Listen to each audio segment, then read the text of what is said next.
Olá, pessoal, de novo, né? Ó, já ia dar bom dia, boa tarde, boa noite, não sei o horário, mas já adianta, né? Não sei. Tudo bem? Estamos mais uma vez aqui com o nosso tributo com café, eu e o Alex. A gente já tá aí já faz um tempo, né, Alex?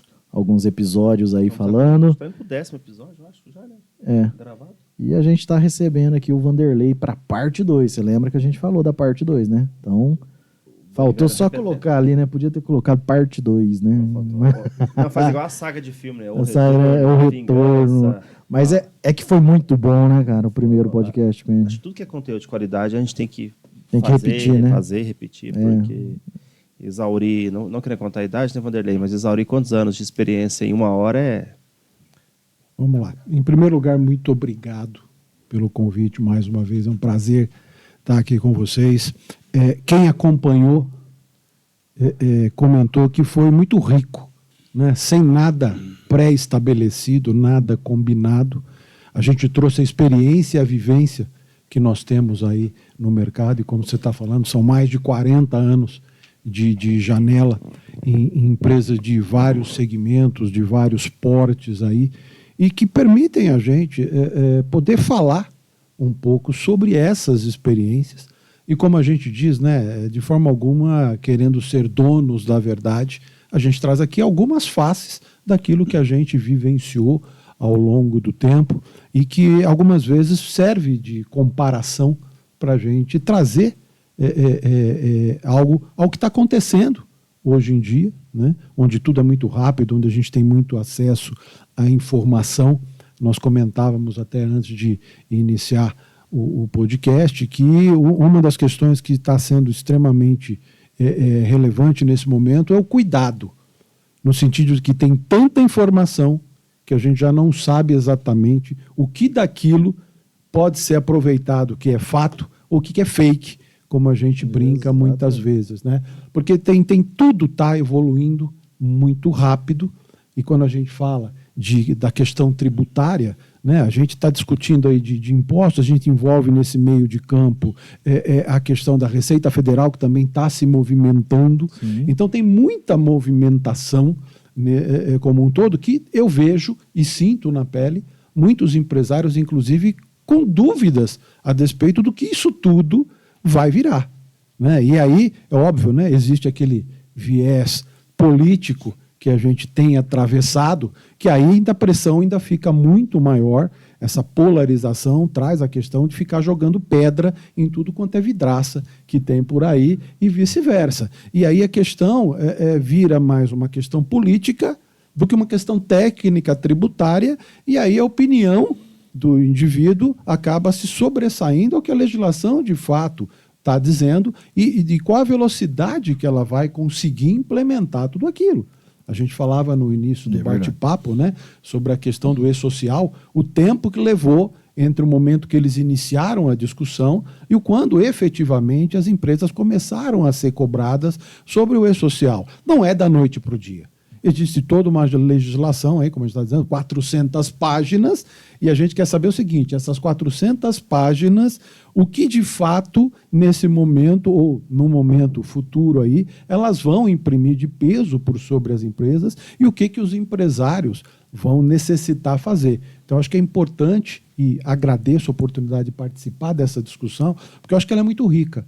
Ela é muito importante para que os empresários reflitam sobre aquilo que está acontecendo e questionem, né, os seus contadores, os seus consultores, os seus tributaristas, né, no sentido de isso que você está fazendo, que você está me propondo, isso realmente está acontecendo? Porque eu escutei ali, hoje a gente tem essa possibilidade de ter essa informação por vários canais. Eu acho que é importante, principalmente para o empresário, questionar. Isso aqui tá de fato, está bacana, não está? Então, acho que é uma oportunidade ímpar de o pessoal poder aproveitar esse bate-papo e usar isso na sua vida pessoal e na sua vida profissional. Muito obrigado mais uma vez. É um prazer te receber aqui novamente. Eu falei aquele dia, né? Queremos a parte 2 e assim... Aconteceu, né? Demorou um pouquinho, mas graças a Deus aconteceu. A gente conseguiu encaixar os horários aí, deu certo agora. Mas você falou bastante coisa que a gente estava conversando ali, trocando umas ideias, né? Igual eu estava falando para você, né? Eu acredito que agora em 2026 vai ser uma virada esse ano aí, principalmente na área tributária ali, com as novas reformas e tudo mais. E eu queria já pegar essa provocação que você já jogou aí. Queria ver com você, assim, o que você me fala, né? Não acha não. O que você me fala na área da saúde? Como é que vai ser isso? Você que é um cara que tem uma vivência grande na área da saúde, como que você enxerga isso hoje em dia? O que vai ser de mudança nos hospitais, nas clínicas médicas? Esse pessoal está preparado? O que você me fala? Como que você enxerga isso hoje? Vamos lá. De fato, são mais de 13 anos na área da saúde, tanto quando operadora como prestador de serviço. E vamos e convenhamos, embora o barulho voltado à área da saúde parece que tenha diminuído um pouquinho nesses últimos meses, porque nós começamos o ano com barulho, um ruído tremendo na área da saúde, onde o pessoal estava um pouco sem entender o que de fato estava acontecendo, porque ano a ano a área da saúde está muito bem, obrigado, está muito mal. Está muito bem, obrigado, está muito mal. Então essa é uma luta antiga e que, novamente, tem um viés aí que não está muito relacionado à gestão propriamente dita, mas está relacionado aos interesses das partes aí, que são muito difusos.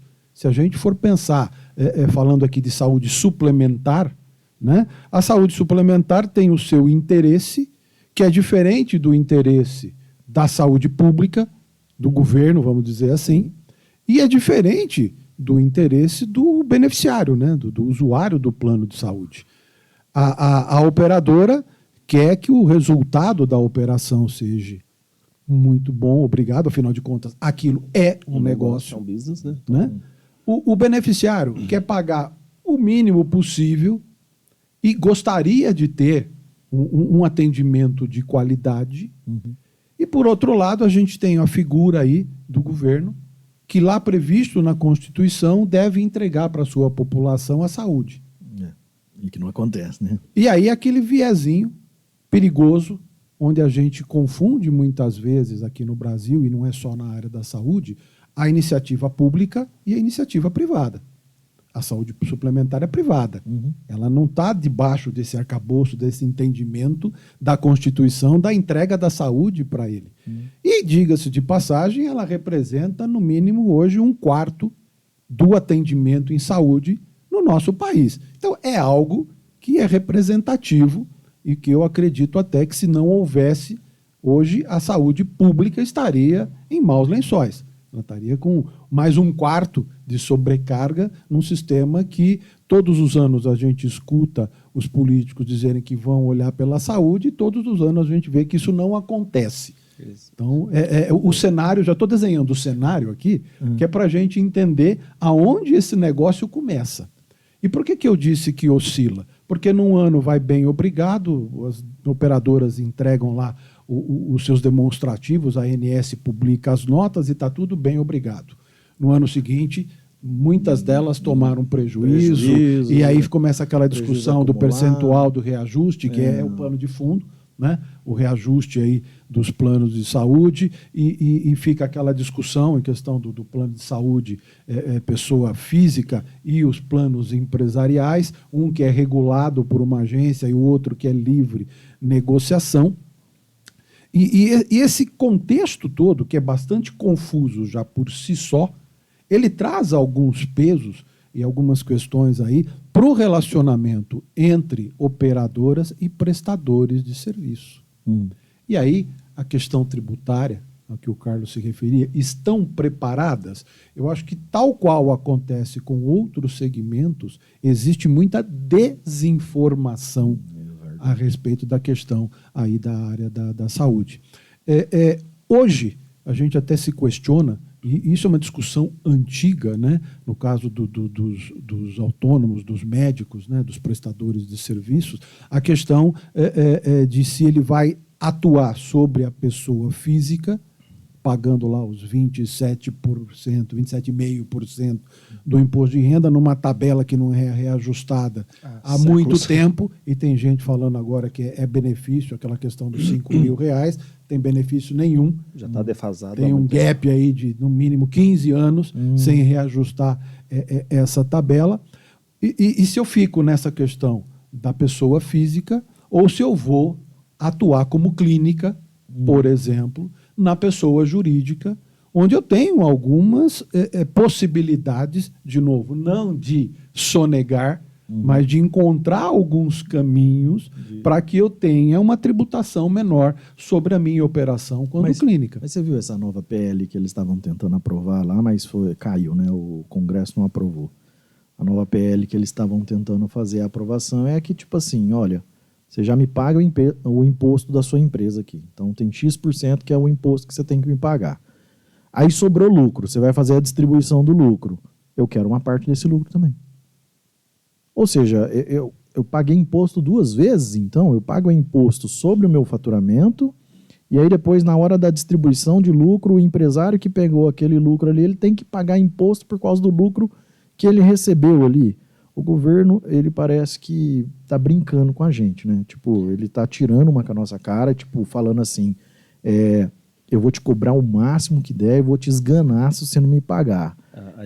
Os caras socam o pé com força, moço. Para trazer isso para o dia a dia do pessoal, a gente pode imaginar aquelas famílias grandes, quando faz pouco arroz, o pessoal vai lá e rapa a panela, né? É a mesma ideia, o governo está rapando a panela porque se a gente vê a linha do endividamento, a linha de superávit, a linha do como está o crescimento da receita, que está aumentando frente ao crescimento de gastos, o gráfico já cruzou e os gastos estão passando da crescente da arrecadação, né? Ou seja, a gente está igual a maioria das famílias brasileiras que ganham 10 e gastam 15, ganham 12 e gastam 15. E o que o governo faz? Está começando a tirar dinheiro, está começando a achar novas fontes de arrecadação de locais que estavam protegidos, né? A distribuição de lucro sempre foi alguma coisa que a gente sempre apresentou para os clientes, que ela falou, olha, monta PJ e distribui lucro. Distribui lucro, porque o lucro ele é isento. Agora... Porque ele já foi tributado. Não é que ele é isento, ele já foi tributado. Aí imagina o seguinte, aprova-se Foi uma PEC que eles tentaram aprovar? Foi uma lei? Era uma PL que eles estavam tentando. Um projeto de lei, né? Já é mais discutível ainda. Aprova. Aí vem lá um grupo de empresários, Supremo, isso é inconstitucional, porque é bitributação, enfim. Outra briga, é mais 10 anos de insegurança e lobby. Eu só discordo de uma coisa, não é brincadeira. Você falou que parece que eles estão brincando. Eles não estão brincando. Eles estão falando sério, né? Isso tudo está acontecendo de caso pensado. Nós escutamos todo dia que falta dinheiro. E quem acompanha, essa semana passada, eu publiquei alguma coisa lá no meu perfil, o impostômetro, lá em São Paulo, apontou 3 trilhões de arrecadação em 2025, e nós estamos no dia 15 de outubro.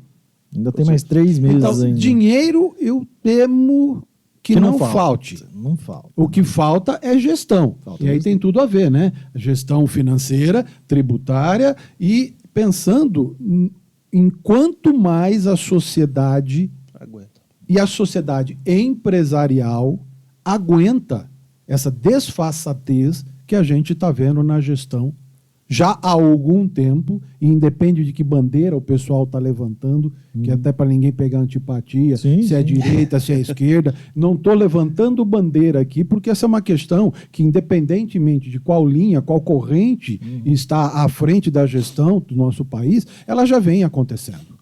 Então, a voracidade com que se atua sobre o meio empresarial é assustadora. Em contrapartida, esta mesma voracidade cria algumas outras condições que elas, de forma alguma, favorecem aquele empresário que está se desenvolvendo, que encontrou alguns caminhos. Então, quando a gente fala aqui de brecha, né, na legislação para a questão tributária, eu vou arriscar dizer que as brechas estão sendo fechadas a cada dia.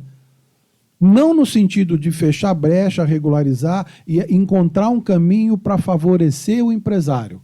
É para arrecadar mais.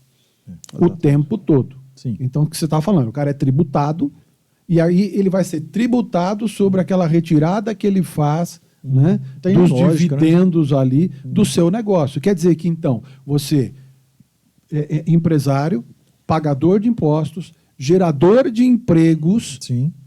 O peso por sobre. Então, daqui a pouco nós vamos dizer o seguinte: eu vou trabalhar só para pagar imposto. Eu vou pegar o gancho que você falou, né? Empresário gerador de emprego. Acho que 53% dos empregos no Brasil é a micro e pequena empresa que gera, né? 53%. Esse dado saiu atualizado. Eu tô com 50%. Eu sei que é acima de 50%.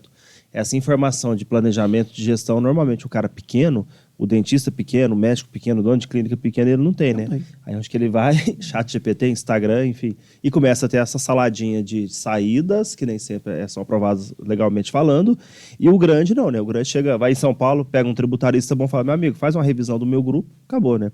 E o pequeno, ele sempre é penalizado pela falta de acesso à informação e por uma burocracia que pena demais o coitado do pequeno, né? E como nós falamos no último episódio, uma burocracia que custa caro. Custa muito caro. Manter uma estrutura para atender isso custa caro. Acho que na linha da rúbrica lá do Custo Brasil, né, se vamos colocar assim, a gente pode colocar lá atendimento à burocracia, atendimento a demandas legais, parafiscais e etc.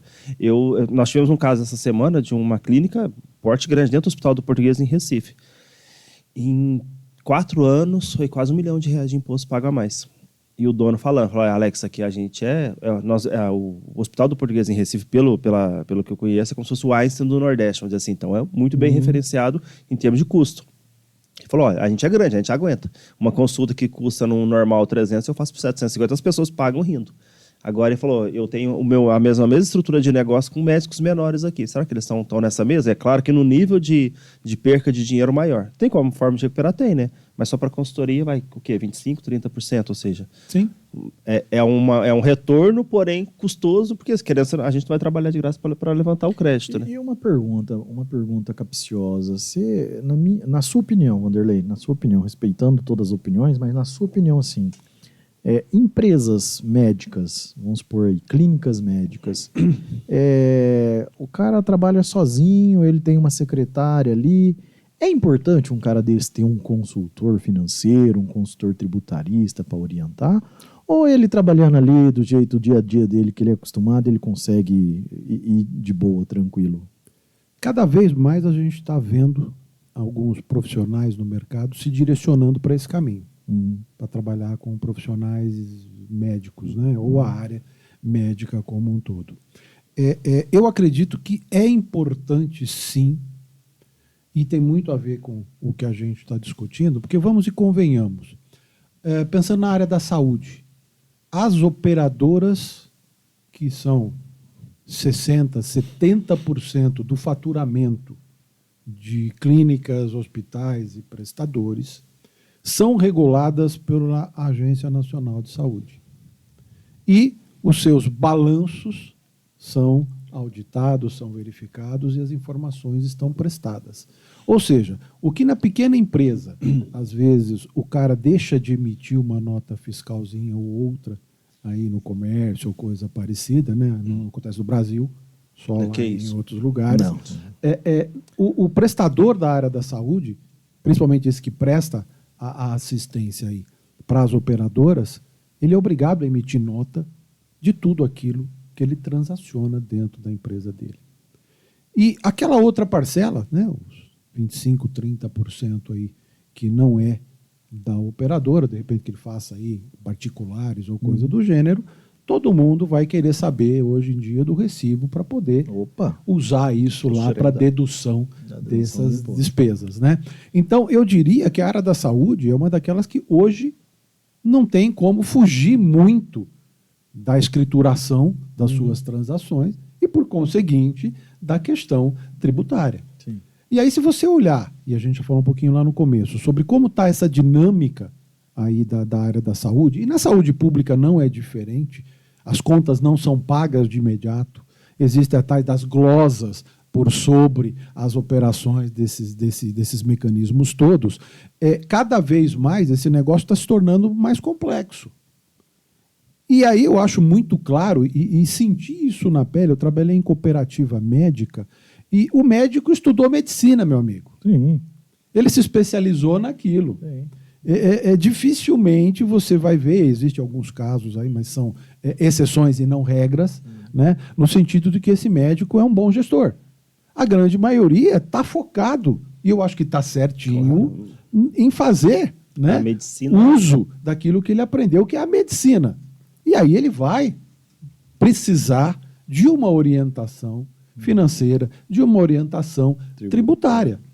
Por quê? Porque ele pode estar, como a gente está dizendo aqui, a briga, eu vou na pessoa física, eu vou na pessoa jurídica, qual é o regime que eu adoto, aonde que eu me encaixo. Se ele tiver orientação, eu tenho certeza que ele vai encontrar mecanismos, né, para ser tributado nas faixas menos onerosas. Sim. E ele vai desenhar toda a operação dele no sentido de atender a esses quesitos, e aí desenhar, inclusive, a operação dele com o auxílio aí de um profissional especializado, desenhado para atender as necessidades desse mercado.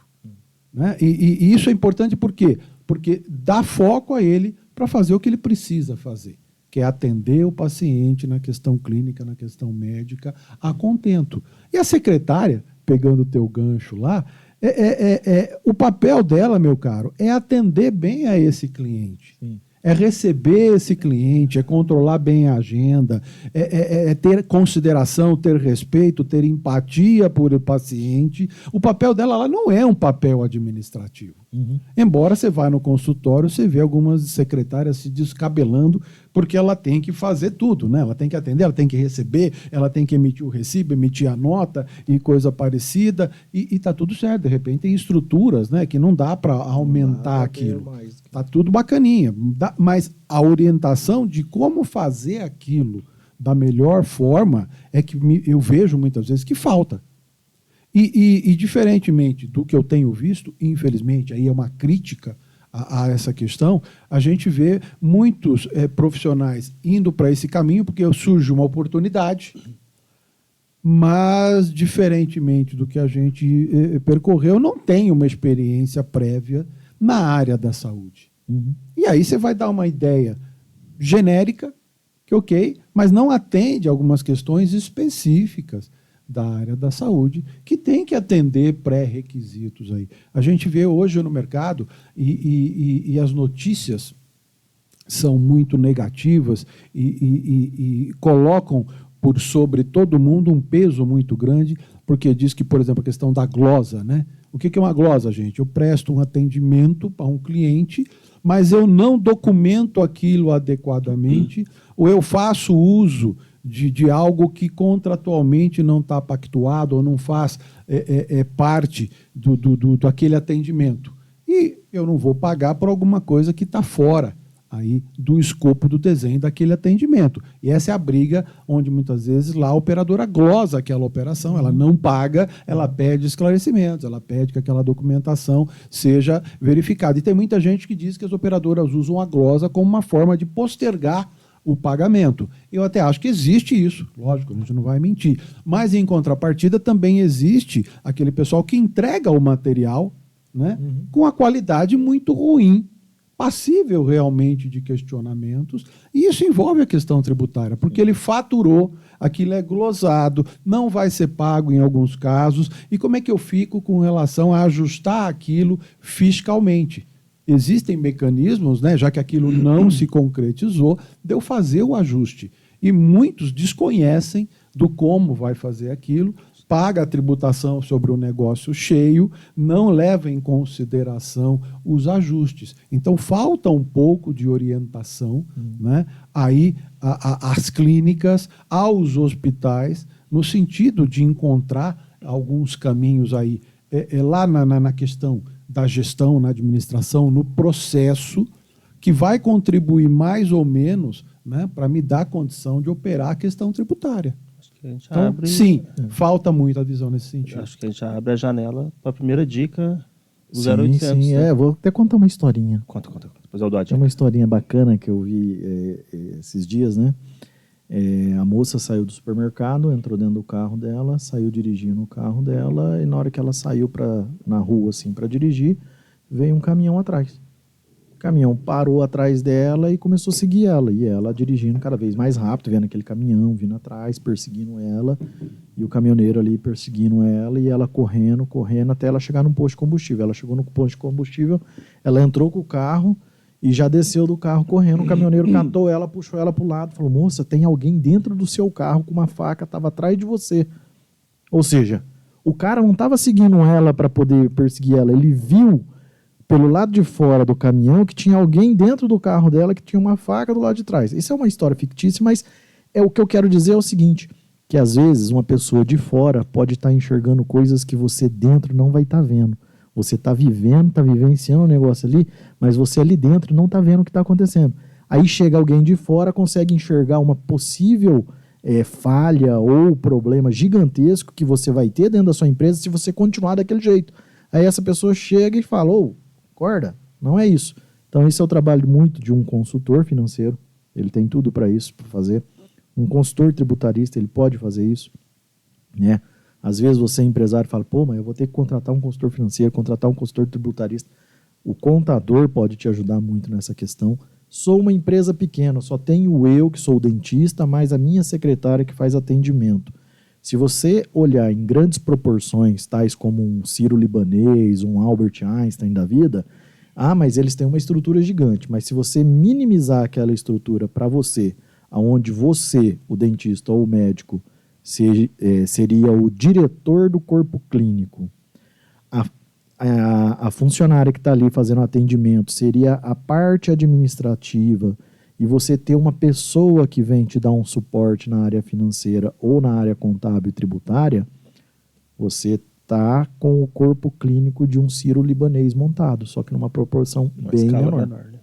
Uma escala bem menor. Então, se a pessoa entender isso, aí a pessoa consegue fazer muito mais coisa, consegue enxergar coisas de fora que durante o dia a dia ali ela não está enxergando.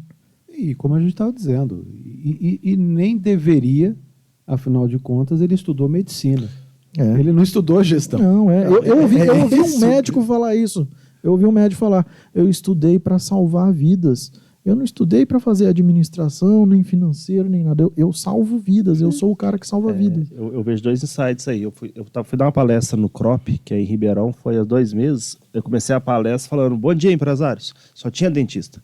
Eles me olharam, cara, esse caboclo tá meio louco. Eu falei, gente, no final do dia, a secretária vai embora, apagou o letreiro da fachada, vocês são empresários. Quando vocês vão para trás da sua mesinha, que você tem aquele monte de papel que a secretária deixa para fazer, você é um empresário, né? Então, a gente vê 2 insights aí. Primeiro, sobre a questão de descasamento entre emissão de nota e recebimento, né? Existe o tal do regime de caixa e o regime de competência, né? Um detalhezinho pequeno que você casa a emissão da tua nota e o pagamento do imposto quando o dinheiro realmente entra na tua conta bancária, né? Já a primeira dica é você não ficar financiando o governo, né? Porque, no caso de uma glosa, emitir uma nota, e normalmente essas glosas são em valores mais altos, né? Sim. Emitir uma nota de 40 mil para a Unimed, obviamente não se que a Unimed faça isso, e aí demorou 3 meses para me pagar. Por que eu vou antecipar vamos colocar que a carga tributária seja 11,33 mais 3% de ISS, né? Por que eu vou antecipar esse valor de quase 10%, ou seja, praticamente o meu lucro foi ali pro fisco, sendo que eu posso pagar quando o dinheiro entrar na minha conta. Então, para quem está assistindo a gente, existe o regime de caixa, que é dinheiro entrando, e regime de competência e emissão de nota, né? Cá entre nós, o segmento de vocês tem assim... Eu não gosto do caixa. Rapaz, contador odeia regime de caixa, porque o cliente, se não tiver controle lá do financeiro, vira uma baguncinha. E o segundo insight para a turma pensar é que, para um dia, a gente sempre tem aquela mania de, na última semana do ano, parar para refletir da vida, né? Faz a continha de quanto te custa essas caneladas no tributário e vê se não compensa. Você é médico, dentista, eu sei que vocês estudaram para salvar vidas e estão certinho, né? O dia que eu precisar, tomara que você esteja focado em deixar meu couro inteiro. Mas faz uma continha de quanto que te custa esses erros por mês. Procura, hoje em dia a gente tem, eu não sei se o Sebrae teria uma coisa nesse segmento, mas a gente tem associações de classe, a gente tem muita coisa na internet que presta, né? Qual que é o nosso case lá? De quanto que deu lá? Não vou falar umas coisas que eu falei o nome da empresa. Ali vai passar de 300, 400 mil reais. A gente está falando de uma clínica pequena, né? Uma clínica teoricamente pequena. Uma clínica pequena.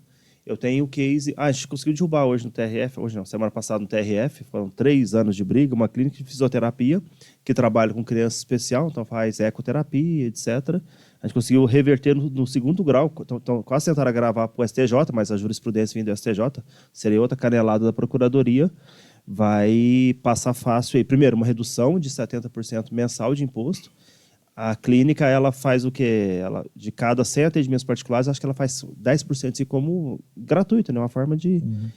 Ela tem 20 cavalos, o mais baratinho custa 150 mil. O feno do cavalo não pode ser qualquer um, porque ele não pode ter problema. Come melhor que nós, né? Não, come melhor que a gente. Mas ele trabalha com criança especial. Imagina esse cavalo dar um trote com uma criança especial em cima. Mas voltando tudo que eu tô querendo. Vaga lá. Oi? A gente não pode perder o espírito da piadinha do podcast.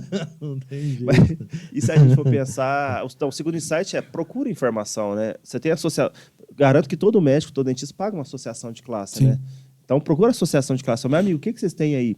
Pressione a associação de classe, que eles têm um poder gigantesco, para ir atrás de um cursinho gratuito, um pacote. Ó, se você fazer a contratação pela associação que seja, não que eu defenda esse tipo de coisa, o que custaria 10 mil, para nós vai sair a R$1.000.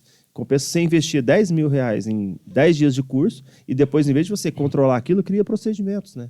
Ô, secretária, o caboclo que vê aqui a sua consulta, a nota tem que ser azul. Se for um procedimento, que o imposto é bem mais barato, a nota tem que sair verde. Coloca um procedimento e toca, né? E o que você comentou aí, sempre tem história, né? A gente falou aqui no início de 40 anos, e eu me recordo que alguns anos atrás eu fui contratado para implementar a área de controladoria numa operadora de saúde, cooperativa médica. E graças a Deus foi há anos atrás, porque se fosse hoje em dia, acho que nem estaria vivo. Porque alguns anos atrás já se via a necessidade de você ter domínio sobre a operação, né? Conseguir refinar a tua base de dados a ponto de você ter lá um BI, você ter uma ferramenta, né, de inteligência de negócios que te traga as informações sobre o que está acontecendo em tempo real. E como eu estava dizendo, é uma cooperativa médica, as diretorias, os conselhos eram formados por médicos. Ainda não está disseminado no nosso país aquela diluição dos conselhos de administração das empresas com profissionais das áreas. A gente tem lá na cooperativa de crédito, o conselho de administração são os cooperados. A cooperativa médica, o conselho de administração são os médicos. Se a gente acabou de dizer aqui que eles não são profissionais da área de gestão, eles são profissionais da área médica, é óbvio que fica um degrau aí entre, né? E você falou de regime de caixa de competência, e eu me lembro muito disso, né? Porque aí a informação de inteligência de negócios trazia as operações acontecendo lá em tempo real, e aí quando você apresentava para o pessoal as demonstrações financeiras, eles não conseguiam enxergar. E aquilo para eles era morte, porque não, era muito difícil para eles entender uma diferença que para o profissional da área é muito básica, né? Que é a questão do regime de caixa de competência. Então, realmente, precisa de um apoio, né, de alguém que, entendendo sobre a questão da gestão do negócio, consiga compatibilizar, né, e diminuir o nível de estresse aí na questão dessa incompatibilidade justificada. Existem razões para tal, né, entre os regimes de competência e o regime de caixa, que muitas vezes impacta nessa questão da antecipação do pagamento do tributo, do pagamento do tributo sobre operações que ainda estão sendo ajustadas e coisa do gênero. Então, realmente é fato. E aí, pegando um gancho, nós estávamos conversando de novo aqui antes de começar, e o Carlos me dizia que encontrou e tem como cliente um ex-aluno do Vanderlei. O Kaique, abraço, Kaique, ó. Aí, lembrou de você. E é um prazer ver que eu ainda tenho alunos aí de algum tempo atrás na universidade que se lembram da gente e me leva de novo a uma outra questão que vocês comentaram. Eu tive o prazer de ministrar uma disciplina para profissionais da área da saúde, né? Aqueles profissionais que eu depois ia ter que fazer gestão deles lá. E a disciplina era de empreendedorismo e gestão de qualidade em saúde. Legal. E o que eu consegui provar por A mais B, e ajuda a gente aqui a alicerçar essa nossa discussão. Como é difícil para o profissional da área da saúde se enxergar como empreendedor.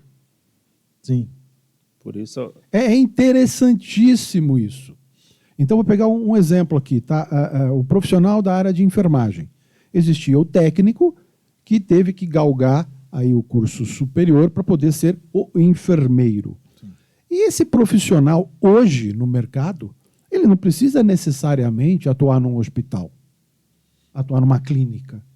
Ele tem condições técnicas para poder usufruir aí de algumas questões, atuar como uma clínica, um home care da vida, né? Um atendimento domiciliar aí à saúde, como empresário, como empreendedor. Mas falta muito, e essa é a minha leitura do mercado como um todo, fui professor universitário por mais de 15 anos, e a minha visão sempre foi de que a universidade estaria preparando profissionais para o mercado. Mas a gente ainda tem uma cultura de que o profissional para trabalhar para alguém. Empreendedorismo no Brasil é tabu. Educação financeira no Brasil é tabu. As pessoas não costumam discutir educação financeira. Salário é o problema dentro de qualquer empresa. Tem que ser velado. Aquela informação não pode correr. E aí a gente vê como isso faz falta, na verdade, para que esse profissional da área da saúde, que a gente está dizendo aqui, tenha essa veia empreendedora, ele possa se enxergar, né, um pouco descolado da necessidade de estar dentro dessas estruturas e poder estar atuando no mercado com o seu próprio negócio. E talvez, se ele conseguir enxergar isso como um empresário de sucesso, por deter todo o conhecimento técnico necessário para atuar na área da saúde, e com o conhecimento de que ele não é gestor e que ele pode fazer uso de alguns profissionais do mercado para orientá-lo no sentido de ele tornar aquele negócio dele algo seguro, algo rentável, baseado no quê? Em conhecer como é que aquilo funciona, como é que o entorno dele funciona.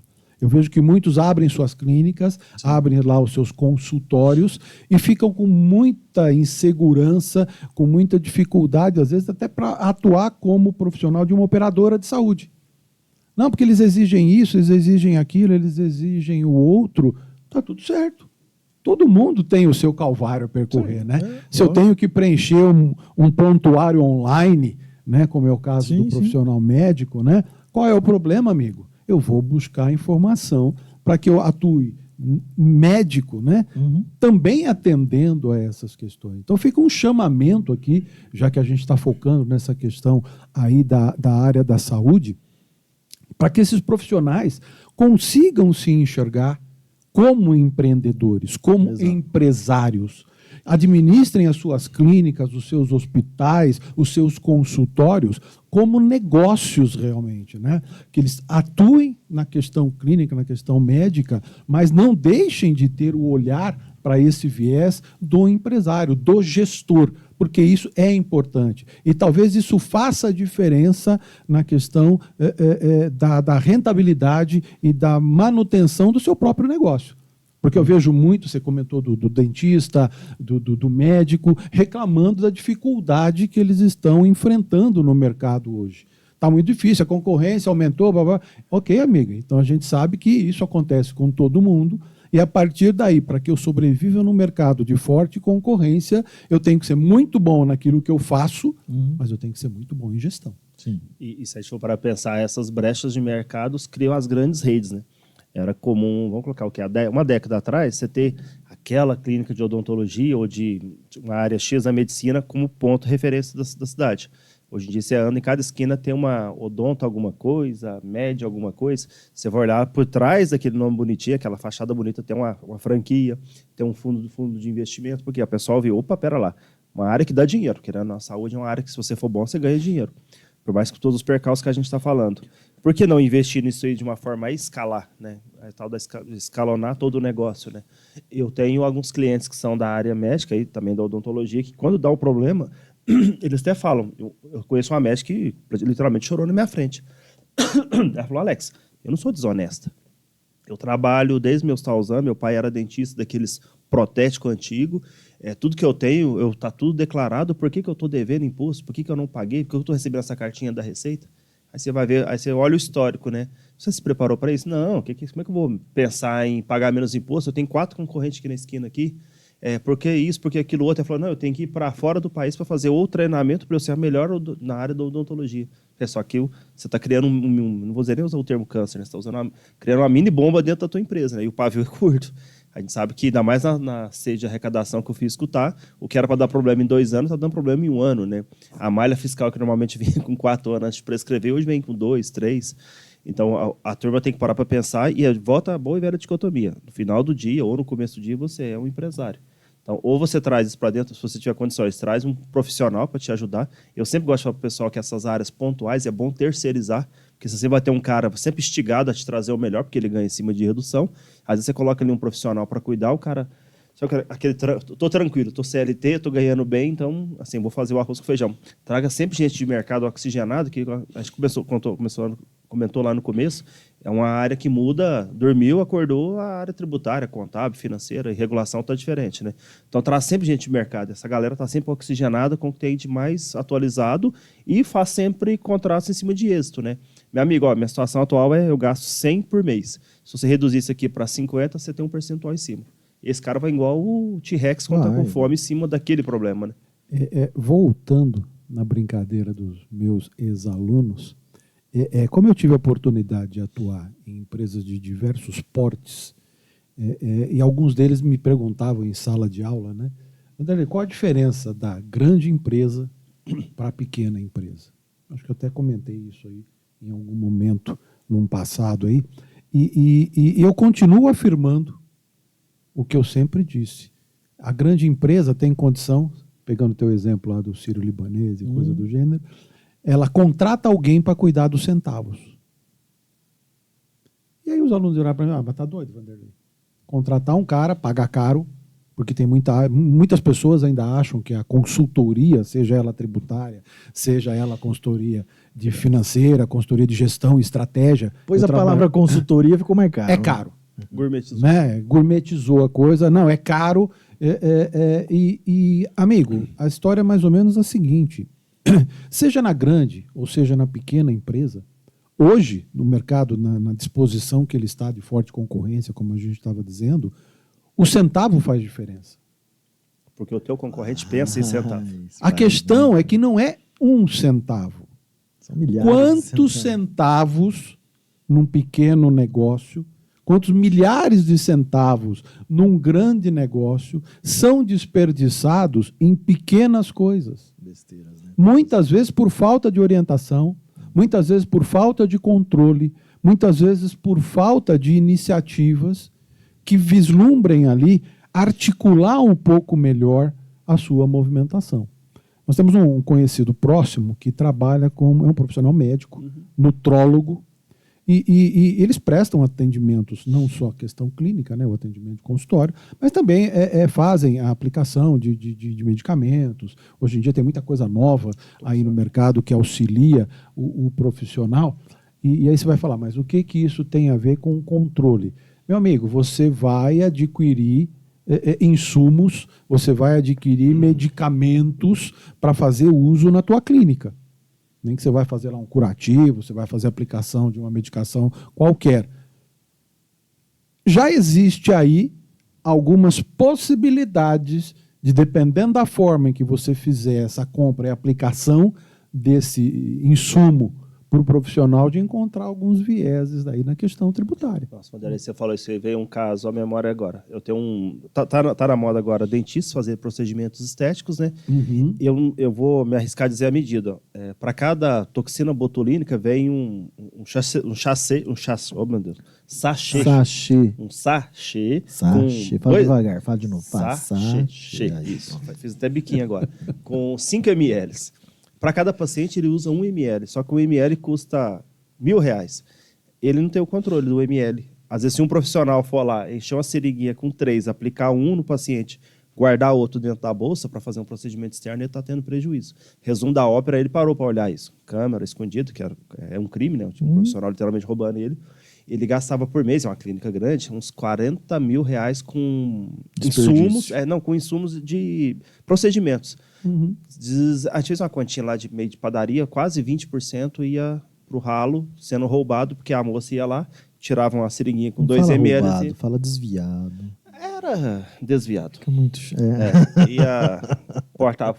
ia por ralo, porque a pessoa tirava 2 ml e meio, aplicava 1 ml na paciente. E o resto jogava fora. Não, deixava guardava dentro da bolsa, num recipiente que tem que ficar... Tem que ficar guardado. Porque ela fazia esse procedimento em casa bem mais barato. Tem algumas questões, né? Falando aí, talvez não da questão tributária, mas da questão de gestão, que eu acho que é importante, né? Clínicas oncológicas, aqueles tratamentos quimioterápicos. Caros, o cara tem que estruturar uma agenda, porque às vezes ele abre uma ampola de uma determinada medicação que ele não usa a totalidade. Não. O resto, meu amigo, aquela lá não tem jeito. Abriu, usou ou jogou fora. Se o cara não conseguir encontrar 2 pacientes cuja soma de essa uma ampola, perdeu o dinheiro. E isso impacta no custo, porque ele vai cobrar uma ampola, mesmo que ele tenha aplicado metade dela. Isso normalmente é muito caro. E aí é uma das questões que às vezes dá o problema de glosa, porque a operadora fala, não foi meia, não foi uma ampola, foi meia ampola. E aí a questão de você ajustar, né, o teu processo interno, a tua operação, pensando nisso. Porque você vai agendar, a única dificuldade é agendar 2 pacientes que estão fazendo uso da mesma medicação para você compatibilizar aquele conteúdo de uma ampola. É gestão, gente. Até hoje, em toda a minha vida que eu já passei e vi médicos usando, médicos entre aspas, né? Farmacêuticos fazendo aplicação e tudo mais aí, não que faça isso recorrente, mas o único tipo de ampola que o paciente fica bravo se o cara não usar ela na totalidade é testosterona. Essa o cara fica bravo. Um amigo de um amigo meu, que é meu conhecido, do outro conhecido, ele tomou 2, por indicação médica. Rapaz, que treco que dói. Santa mãe de Deus. Mas se você não aplicar tudo, o cara fica bravo. E aí, tio, vai, põe o resto aí, cara. Não, e não é barato não, é negócio caro. Eu tenho uma outra cliente que ela faz ressonância. Tem algum tipo de produto químico que usa na ressonância que dá aquela capacidade de ressonar. Ela me disse, Alex, eu tenho aqui como se fosse um termostato, sei lá, qual que é o medidor daquilo lá. Se baixar para 40%, a minha ressonância já não funciona mais. Até uma medida, estou chutando 40%. Ela, só que um tubinho desse produto aqui custa quase 100 mil reais. Então, se eu não me programar para colocar muita ressonância ali no começo e a pessoa me pagar à vista, mesmo que eu tenha que dar um descontinho, minha máquina para de funcionar.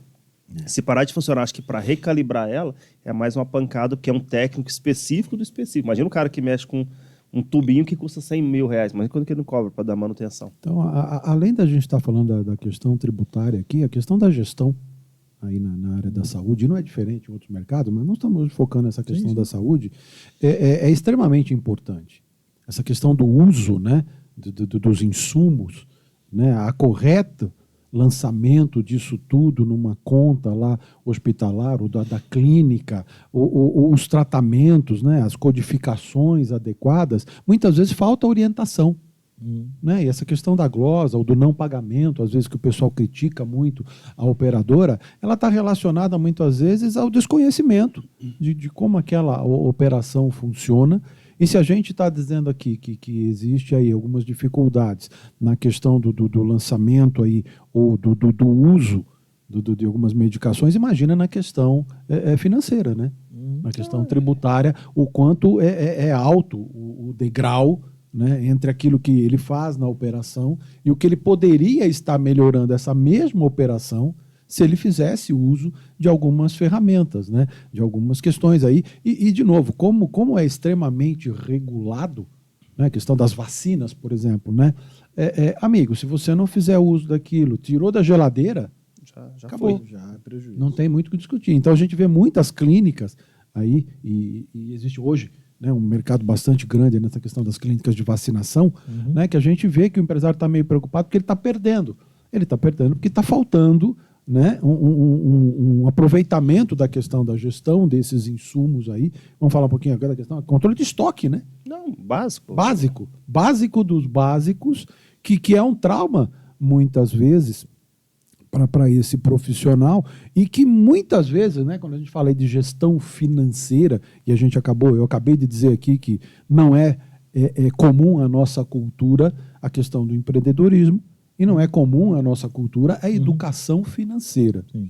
E quando a gente está falando de educação financeira, quando a gente fala de estoque, e a gente escuta muito isso, né? E aí bate um pouco na questão tributária, é muito empresário que inadvertidamente, né, recebe lá o revendedor de algum produto com aquela promoção, né? Hoje já é dia 15, daqui a pouco a gente começa a navegar para o final do mês.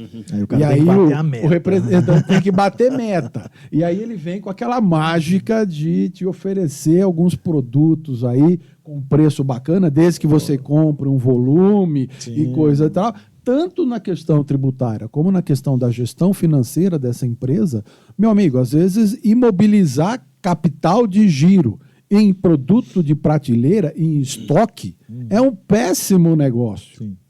Tanto tributariamente falando, quanto financeiramente falando. O cara está achando que ele está fazendo um negócio da China, mas quanto custa manter aquele produto em estoque, dependendo de qual é o giro daquele produto, quanto custou para ele, né, fazer o pagamento dos tributos e botar aquele produto para dentro, né, lá da empresa, e quando é que ele vai fazer o giro, quando é que ele vai fazer o reaproveitamento, muitas vezes, das questões aí tributárias pertinentes. Então, quando a gente está falando, e na área da saúde não é diferente. A gente vê o pessoal, muitas vezes, empatando recursos em algumas coisas que ele não analisou, inclusive, o giro daquele troço. Tanto por um lado, como o lado daquela compra muito imediatista, né, muito em cima da hora ali, né, que o cara faz, ou quanto manter alguns produtos aí em estoque. Então, falta um pouco, e não é algo só pertinente aí à área da saúde, a gente vê isso acontecer todo dia com os empresários. Eu escutei um dia um entendido falando que, não, se eu compro muito, eu tenho crédito de PIS, COFINS e tal, às vezes até ICMS, mas o reconhecimento de CMV é na venda, né? Você tem que vender para depois, sei lá, na sua redutora de sua DRE, ou seja, tá dando uma pipe de uma canelada. Não ia falar uma palavra, não falei, viu? Você tá fazendo um pipe de uma canelada no sentido de você tá ingestando, você tá ficando com estoque tributário parado em balanço, que não serve para porcaria nenhuma. Eu ia falar outro palavrão.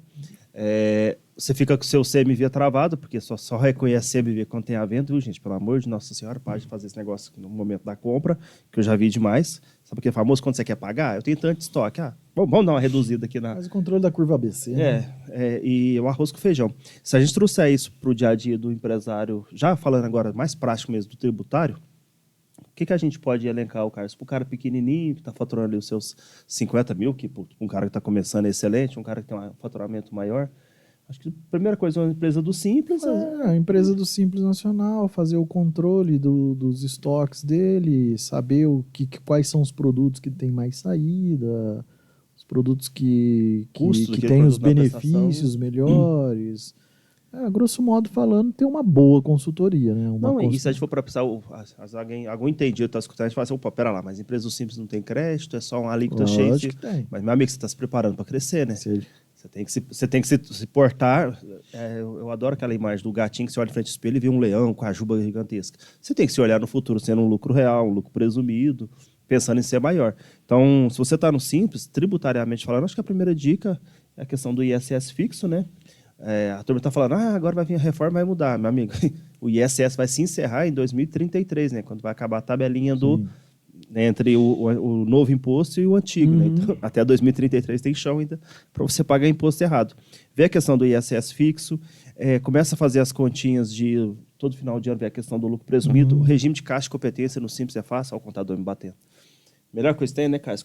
De competência é a melhor coisa. O de caixa, ele é... É que assim... o problema do caixa não é que ele é difícil de fazer, é porque o de caixa a gente tem que contar muito com o empresário. O empresário, ele precisa ajudar mais a contabilidade. Tipo, hoje as empresas jogam toda a responsabilidade na mão do contador, falam, contador, se vira, faz o seu serviço e tá tudo certo. E não é bem assim. Hoje, praticamente, para poder fazer o controle de caixa... Eu tenho que chegar simplesmente e falar, ô empresário, me manda todas as suas notas, que eu quero ver, me manda seu extrato bancário para a gente fazer a conciliação, e o cara quer esconder o extrato, o cara não quer que você saiba o que ele andou gastando ali, nem nada. Então, por que você quer saber quanto que eu tenho na minha conta? Por que você quer saber? Como, assim, eu faço a contabilidade como se fosse interessante para mim ficar olhando a tua conta bancária e chorar. Eu vou chorar junto contigo, bicho. fica tranquilo. Mas, tipo, os caras não querem facilitar a vida. Mas é o que a gente falou, né? Culturalmente, nós não fomos preparados para falar de dinheiro. Talvez até por essa questão toda que está arraigado na nossa cultura, da questão da sonegação. A sonegação no nosso país. Eu tenho que esconder as coisas. Mas isso vem do tempo, lá do tempo de Cabral, né, meu amigo? Se a gente for voltar, desde a época do Cabral, onde os índios escondiam as coisas para poder os portugueses não levar embora, senão os portugueses não devolvem, até hoje não devolveram o nosso ouro. Então, desde o tempo de Cabral, o Brasil ele não foi um país, já falam, né? Quando o país ele é... Quando é colônia, ele é muito explorado, né? Sim. Quando ele é ocupado, ou seja, faz ocupação, aí ali muda a cultura. Dado Portugal, Brasil, colônia, Inglaterra, Estados Unidos, ocupação.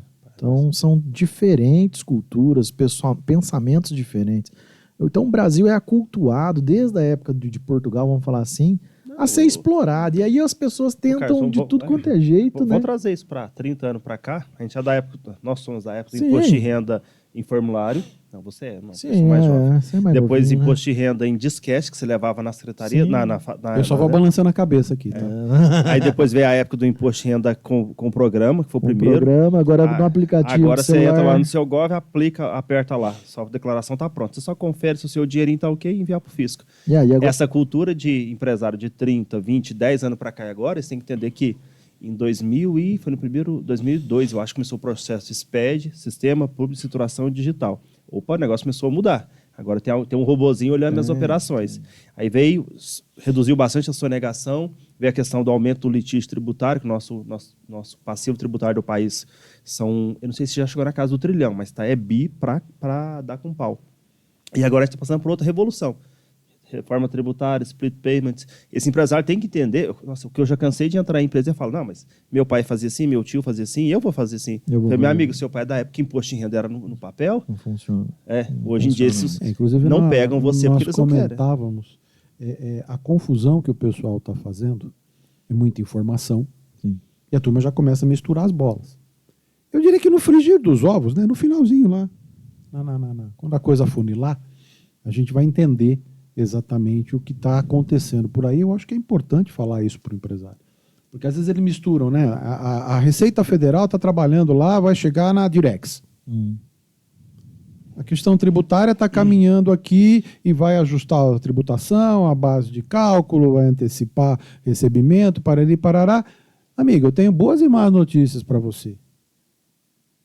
Que, na verdade, são boas e más ao mesmo tempo. Isso vai afunilar. E aquilo que o meu avô e todo mundo fazia, baseado na nossa cultura de sonegação, vai se tornar praticamente impossível. Sim. Porque os caras estão te cercando. Você recebe por cartão de crédito, por Pix, por boleto, está escriturado nos agentes bancários, aquilo tudo sobre um guarda-chuva. Emitiu ou não emitiu nota fiscal, não é muito difícil de trazer e vincular as duas informações. Então, o cerco, né? O circo também. Não, é que a gente tá falando de também, Brasil, certo. É um circo. O cerco, a tendência dele é ir apertando. Então, se alguém quer um conselho, o conselho fosse... Outro dia eu lembrei desse negócio, né? Lembrei da minha avó. Minha avó era sábia. Minha avó falava assim que se conselho fosse bom, a gente não dava, a gente vendia.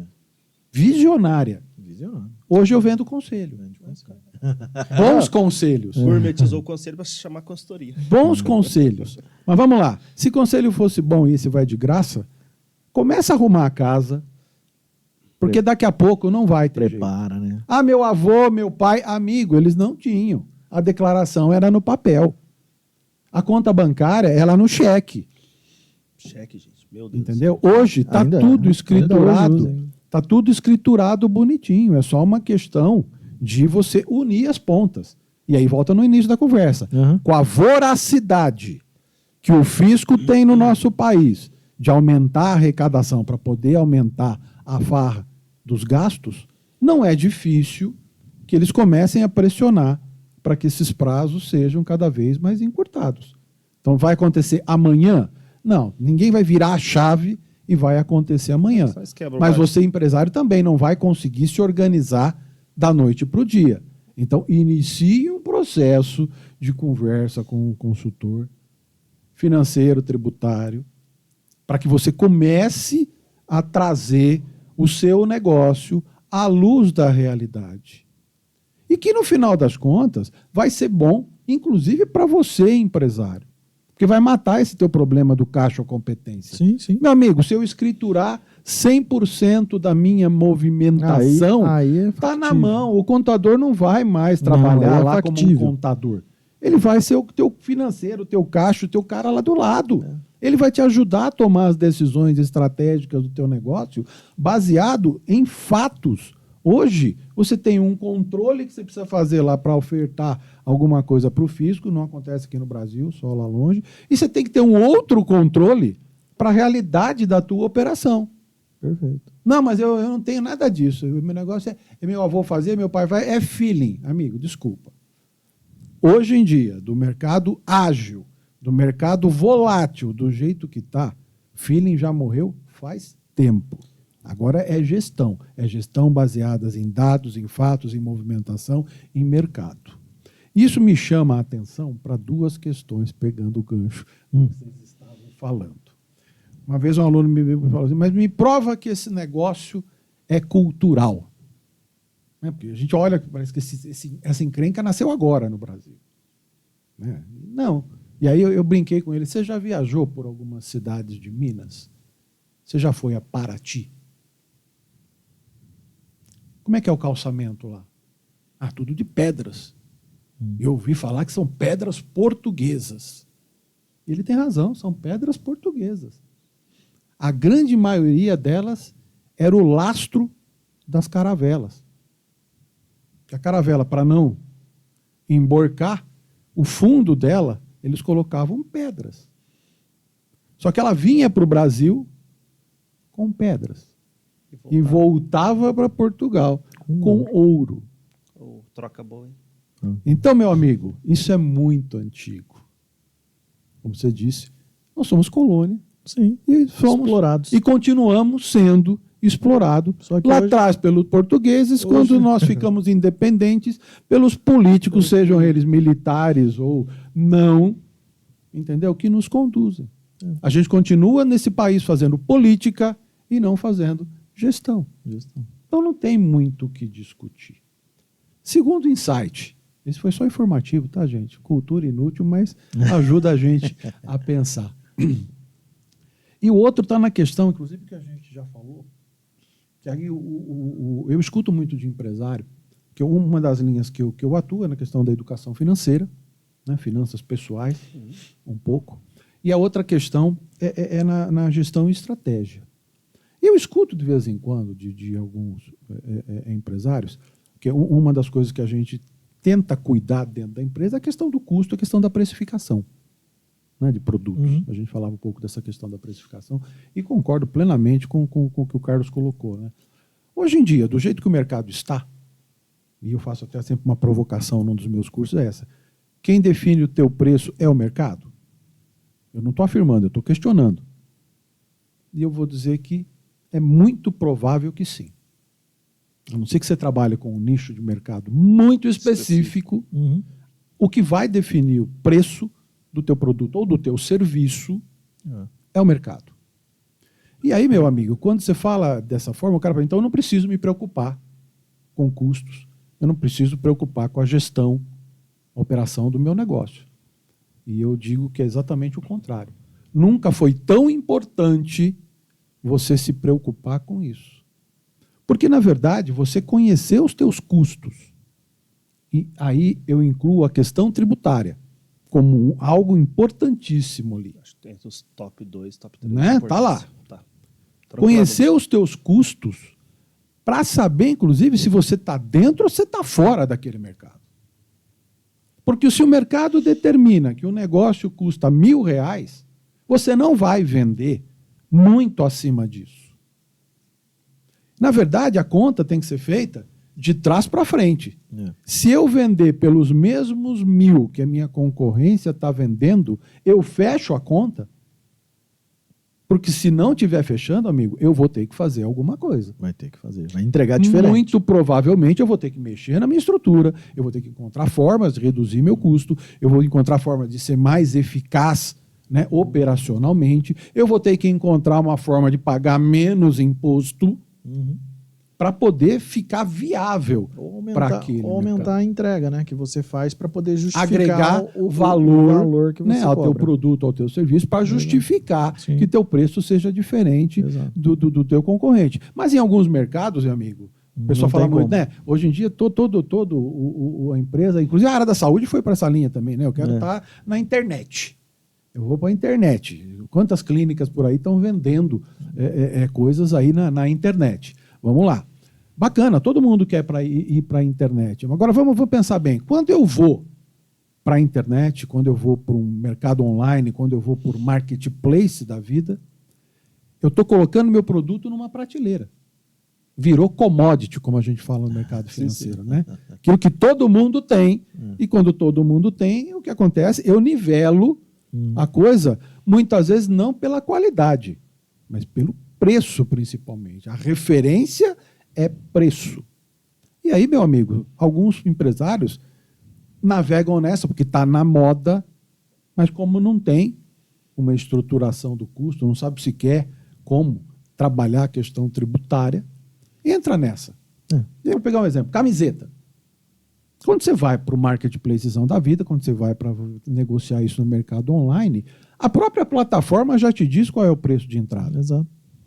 Não tem nem como você então, para a camiseta é R$29, amigo. Sai daí. Qualquer coisa acima disso, você já sabe que você não vai vender. A pergunta é, dá custo? Porque hoje em dia o cara fala, não, mas eu preciso faturar. Eu escutei isso esses dias. O negócio é faturar porque aí gira. Se teu custo não dá 29, se teu custo é 39, aumentar faturamento, faz a conta. Significa aumentar o quê? Aumentar o prejuízo. Aumenta. Tá só um buraco. Porque se eu não dou custo, não vai ter jeito. Não. Então, quando você falou a questão da precificação, né, vem a isso. E, de novo, o que é importante você ter aí a tua contabilidade, a tua gestão tributária, a tua gestão financeira próxima? Exatamente para saber hoje, não só é o teu custo, mas saber se tu pode estar dentro ou se está fora daquele mercado, meu amigo. Mas aí eu escutei de um outro empresário. A gente escuta cada coisa que é interessante. Mas o cara só sabe fazer isso.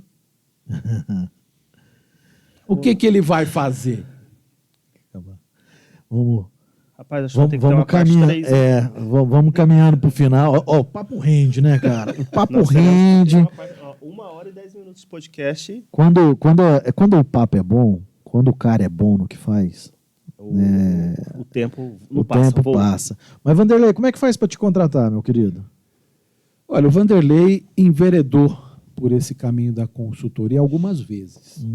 Hoje o modelo está um pouco diferente. Tá. Hoje é o modelo da consultoria de gestão e estratégia e o aconselhamento. Bacana. Então, por que eu estou dizendo isso? A minha empresa não está preparada ainda, não acho que é o momento da consultoria, mas eu me acho meio solitário. Eu acho que um dos dramas do empresário principalmente, né, é se sentir um pouco isolado. A gente que frequenta o grupo do BNI já passou um pouco esse degrau do isolamento. A gente já se sente bem dentro do grupo. A gente sabe que ali é um movimento de troca, é um movimento de buscar algum apoio. Mas uma boa parcela dos empresários está um pouco isolada. E aí é o papel que o Vanderlei entra como conselheiro. Bacana. E esse conselheiro que o mercado está gourmetizando, pegando um pouco a tua fala, né? Está gourmetizando, exigindo que o cara tenha o curso A, B, C, D, e não adianta nada ter o curso, desculpem, se ele não tiver experiência de mercado. Se tiver vivência, experiência, não vai adiantar. Então, o que o Vanderlei oferece, seja no aconselhamento ou seja na consultoria, são 40 anos de bagagem como gestor de vários segmentos de empresa. É entrar em contato com o Vanderlei e atendendo aí a 3 linhas básicas, qualquer segmento, qualquer porte. Quero montar um negócio, gostei dessa história de ser empreendedor. Vanderlei vai lá e ajuda a fazer o plano de negócios. Bacana. E a estruturar o início de um negócio. Já estou funcionando, mas o trem cresceu, estou perdendo a mão, estou meio preocupado. O Vanderlei vai lá e vai sentar para a gente ajudar a reestruturar esse negócio e colocar de novo o negócio nos trilhos. O trem babou. O negócio era do vovô, era do papai, e eu já não sei o que fazer, o trem tá complicado, estou endividado, a gente vai entrar e vai tentar auxiliar esse cara, né, usando aí os parceiros, e aí fica importante. Por que o Vanderlei gosta muito de participar desses bate-papos? Porque é aqui que a gente conhece as parcerias. Sim. É aqui que a gente conhece quem eu posso indicar como um contador, quem eu posso indicar como um profissional tributarista, quem eu posso indicar como um cara de RH, como um cara que eu posso... É aí que está o mote da questão, né? Você ter uma rede, né, de contatos, de profissionais. Por quê? Porque eu não acredito naquela história da consultoria eterna. Primeira coisa. Consultoria é projeto, começo, meio e fim. Começo, meio e fim. Segundo, que eu também não acredito naquele consultor não, desculpe. A gente tem uma visão generalista do negócio. Quando ela começar a precisar trabalhar dentro do detalhe, a gente vai recorrer a um outro colega especialista naquele negócio para atuar. Então, é assim que funciona o aconselhamento e a consultoria. Está em contato com o Vanderlei, me segue lá nas redes sociais, é o meu nome, a minha empresa é o meu nome. A gente vai deixar nos descritivos dos vídeos, né, na hora que for lançar, e também vamos estar sempre repostando os vídeos, repostando o contato das redes sociais do Vanderlei, @Vanderlei Angelini, é isso, né? Isso. Vanderlei com W e Y no final, Angelini, tá? A gente vai sempre estar repostando, vamos colocar no nosso descritivo lá o contatinho para chamar o Vanderlei, e aí vocês seguem a gente, seguem o Vanderlei, seguem a Tax. Taxenor Brasil, sem acento, e a CAF. @CAF Contabilidade, @Carlos Faria Contador, Vanderlei Angelini, segue lá. Curte, comenta, compartilha e... Corneta, não tem problema. Corneta, não tem problema não.